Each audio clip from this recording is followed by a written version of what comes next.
بات واضح کر چکے ہیں اور آج بھی ہم یہ بات واضح کرتے ہیں کہ ہماری تحریک آزادی کا کوئی انٹرنیشنل ایجنڈا نہیں ہے، کوئی گلوبل ایجنڈا نہیں ہے، اور کشمیر کی جو تحریک آزادی رہی ہے اس کا کوئی بھی تعلق جو ہے وہ انٹرنیشنل آرگنائزیشنز کے ساتھ، چاہے ہم القاعدہ کی بات کریں، چاہے ہم داعش کی بات کریں، ان کے ساتھ نہیں ہے۔ اور یہ بڑی ناانصافی ہوگی کہ اگر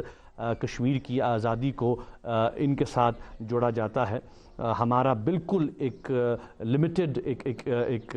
کانٹیکسٹ ہے، اور وہ یہی ہے کہ حق خود ارادیت کی بنیادوں پہ، سیلف ڈٹرمنیشن کی بنیادوں پہ